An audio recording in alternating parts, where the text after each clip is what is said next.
Andhra Pradesh CID మాజీ chief సంజయ్కి supreme court భారీ జలక్కిచ్చింది. ఆయనకి హైకోర్టు ఇచ్చినటువంటి బెయిల్ని ఇప్పుడు సుప్రీంకోర్టు రద్దు చేస్తూ 3 వారాల గడువిచ్చి ఈ 3 వారాల్లో లొంగిపోవాల్సిందిగా సుప్రీంకోర్టు ఆదేశాలు జారీ చేసినటువంటి నేపథ్యంలో ఈ అంశం మీద మనం పూర్తి స్థాయిలో విశ్లేషణ చేసుకుందాం. ప్రస్తుతం మనతో పట్టినారు ప్రముఖ రాజకీయ విశ్లేషకులు శ్రీలీల గారు. వారితో మాట్లాడదాం. శ్రీలీల గారు నమస్తే అండి. నమస్తే అండి. 3 వారాల పాటు సంజయ్కి సుప్రీంకోర్టు గడువిచ్చి ఆ గడువులోప లొంగిపోవాలి అంటూ ఆదేశాలు జారీ చేసింది. దాంతోపాటుగా హైకోర్టు ఇచ్చినటువంటి బెయిల్ని సుప్రీంకోర్టు రద్దు చేసింది. సంజయ్ పరిస్థితి ఏంటి? అతన్ని సిఐడి చీఫ్ అంటాం కన్నా కూడా అతను 5 సంవత్సరాలు వైఎస్ఆర్సీపీ పార్టీ అధికారంలో ఉన్నప్పుడు ఎవరికి చీఫ్ గా చేశారంటే వైఎస్ఆర్సీపీ పార్టీ చీఫ్ గా చేశారు. అదైతే క్లియర్. ఓకే. ఎందుకంటే ఏ మీటింగ్ పెట్టినా వైఎస్ జగన్మోహన్ రెడ్డి జపం, ఏ మీటింగ్ పెట్టినా వైఎస్ఆర్సీపీ పార్టీ జపం, ఏ మీటింగ్ పెట్టినా కూడా అస్సలు అప్పుడు ప్రభుత్వాన్ని ఎవరైనా క్వశ్చన్ చేస్తే నోటీసులు ఇవ్వటం, అర్ధరాత్రి అపరాత్రి గోడలు దూకటం, మరి అదే విధంగా వాళ్ళని అరెస్ట్ చేయటం. అంటే జగన్మోహన్ రెడ్డి మీద అనుచితమైనటువంటి వ్యాఖ్యలు చేసిన, అసభ్యకరమైనటువంటి పదాలతో జగన్మోహన్ రెడ్డిని దూషించిన వారి ఆస్తులను జప్తు చేస్తామంటూ కూడా గతంలో ప్రకటించారు. అంటే మొన్న ఈ మధ్య నేను ఒక డిబేట్కి వెళ్ళినప్పుడు జూమ్లో ఒక వైఎస్ఆర్సీపీ పార్టీకి చెందిన వ్యక్తి దాంట్లో పార్టిసిపేట్ చేశారండి. దాంట్లో డాక్టర్ సుధాకర్ మరణం వచ్చింది. ఒక దళిత వ్యక్తి, ఆయన దళిత సామాజిక వర్గానికి చెందిన వ్యక్తి. మరి అతను ఎందుకు ఆ విధంగా చేశారని అడిగినప్పుడు ఆయన చెప్పిన క్వశ్చన్ ఏంటో తెలుసా నాకు? జగన్మోహన్ రెడ్డిని తిట్టాడండి అని. అంటే తిడితే చంపేస్తారా మీరు? అంటే దాన్ని తిట్టడం అనరు, క్వశ్చన్ చేయటం అంటారు. మాస్కులు అడగటం తిట్టడం అండి. ఏదైనా ఈ రోజున ఇదిగో ఈ పార్టీ అధికారంలో ఉంది, మీరు అధికారంలో ఉన్నప్పుడు ప్రజల్ని వాళ్ళ క్షేమంగా చూడటం, వాళ్ళ సంరక్షణ, వ్యవస్థలో ఉన్నటువంటి లోపాలను ఎత్తి చూపించినా లేదా ప్రశ్నించినా అది తిట్టడం ఎలా అవుతుంది? అది అసలు అతను నన్ను మాట్లాడివ్వకుండా అతను చెప్పిన విషయాలు ఇవి. ఈ రోజున ఎవరైతే ఈ వైసీపీ చీఫ్ సంజయ్ ఉన్నాడో ఇతను సిఐడి చీఫ్ కాదండి. ఎందుకంటే దానికే అతనున్న ఏదైతే ఉందో దానికే ఆయన కళంకం, ఆ ఉద్యోగానికి కూడా. అట్లాంటి వ్యక్తి ఆయన. ఈ రోజున సాక్షాత్తు కోర్టే ఎందుకు తిరస్కరించింది, ఎందుకు అతనికి మరి ఇన్ని రోజులు కూడా గడువిచ్చింది, కొన్ని రోజుల్లో అతనికి 30 రోజులేమో గడువిచ్చి ఈ లోపుగా పూర్తి నివేదికని సమర్పించమంది. ఏంటి అసలు ఏం జరిగిందనే దాని మీద. కానీ వైఎస్ఆర్సీపీ పార్టీ అధికారంలో ఉన్నప్పుడు అసలు ఇతను జగన్మోహన్ రెడ్డికి ముఖ్యమైన అంటే జగన్ భక్తుడు అనమాట సంజయ్.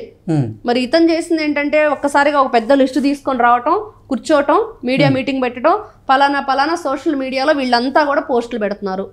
ఏమని పోస్టులు పెడుతున్నారు, ఎందుకు పోస్టులు పెడుతున్నారంటే దాని కారణాలు చెప్పరు. ఎవరైతే ఐడీలు ఉన్నాయో అవి చదువుకుంటా వెళ్ళటం, వాళ్ళ మీద ఎంక్వైరీ చేయటం, వాళ్ళని నిర్దాక్షిణ్యంగా తీసుకువెళ్ళి తన్నటం. మామూలుగా తన్నారా వాళ్ళు తీసుకెళ్ళి?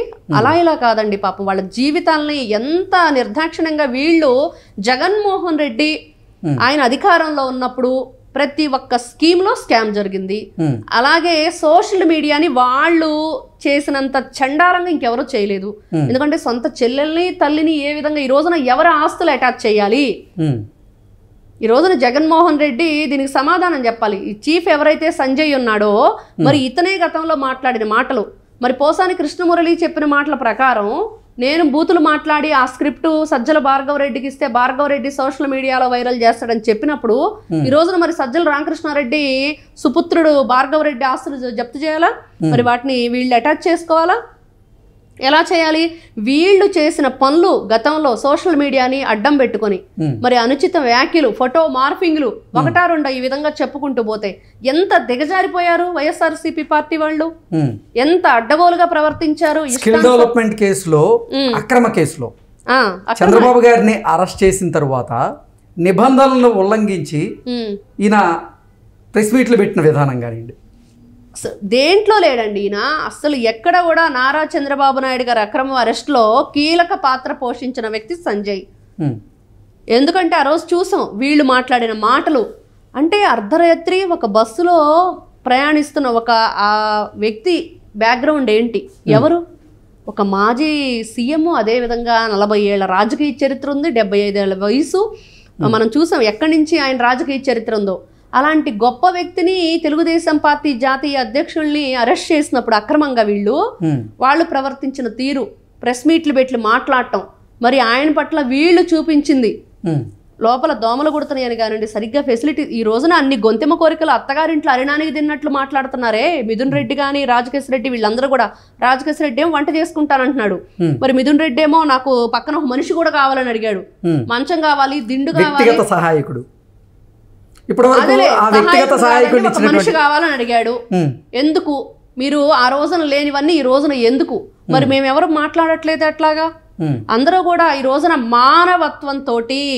మానవత్వంతో ఆలోచించి ఆ రోజున నువ్వేదో వక్ర బుద్ధితో ఆలోచించామని ఈ రోజు ఎవరు ఆలోచించట్లేదు.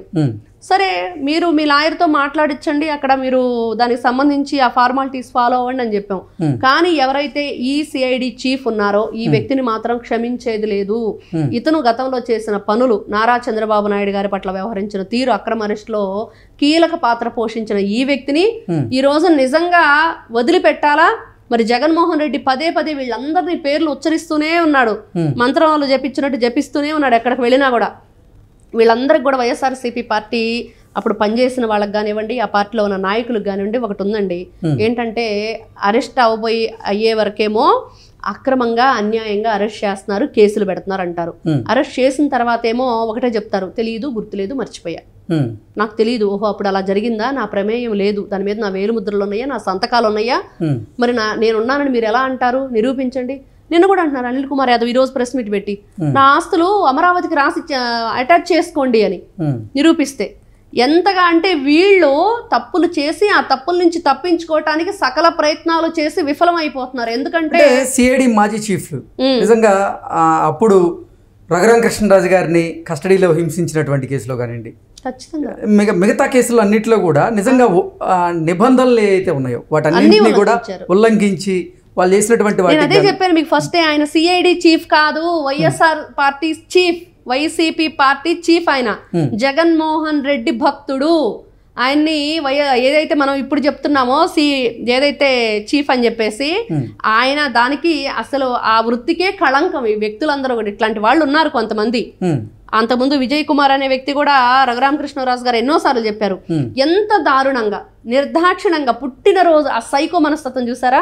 మనం గతంలో ప్రజలందరూ కూడా సైకో పోవాలి, సైకిల్ రావాలనే నినాదం ఎక్కడి నుంచి వచ్చిందంటే ఆ పార్టీలో ఉండి ఈ సైకో లక్షణాల వల్లే వచ్చింది. వాళ్ళొక రాక్షసానందం, మహిళలను తిడితే వాళ్ళని పలకరించడం, వాళ్ళని ప్రోత్సహించడం, గంజాయి బ్యాచ్ని పలకరించడం, ఇలాగా వాళ్ళ పార్టీలో ఉండి వాళ్ళ అధికారంలో ఉండి వాళ్ళ ఎంపీనే అన్యాయంగా అక్రమంగా ఆయన పుట్టినరోజు వేడుకల్లో ఉండగా అరెస్ట్ చేసి తీసుకువెళ్ళి వీళ్ళు చేసింది ఏంటి, అక్కడ ఇనుప చువ్వలతో కాళ్ళు కట్టేయటం, తీగలతోటి గుండెల మీద ఎక్కి కూర్చోవటం. అప్పటికే బైపాస్ సర్జరీ అయింది, బైపాస్ ఓపెన్ హార్ట్ సర్జరీ చేశారు ఆయనకి. నిజంగా ఆయన ఒకటే చెప్తారు, ఈ రోజున ఆయన ఏమంటారంటే వెంకటేశ్వర స్వామి దయ వల్ల నేను బతికానంటారు. నేనేం చెప్తానంటే ఆయన బ్రతికి బట్ట కట్టారంటే వీళ్ళ పాపం పండింది కాబట్టి ఆయన బ్రతికి బట్ట కట్టారు. బయటకు వచ్చి నిజాలు చెప్పారు కదా, వీడియో కాల్లో దాన్ని చూడటం. మళ్ళీ ఈ రోజునండి ఆయనకి వీడియో కాల్ చేసి చూపించడానికి సహాయ సహకారాలు అందించింది ఎవరు? అదేవిధంగా నారా చంద్రబాబు నాయుడు గారు అక్రమ అరెస్ట్ అయ్యి ఈ సంజయ్ పాత్ర ఉందా లేదా, అక్కడ రాజమండ్రి సెంట్రల్ జైల్లో ఉంటే అక్కడ ఆ సీసీ కెమెరాల ఐడి ఫుటేజెస్ అవన్నీ కూడా ఇతని దగ్గర ఎందుకున్నాయి, జగన్మోహన్ రెడ్డి దగ్గర.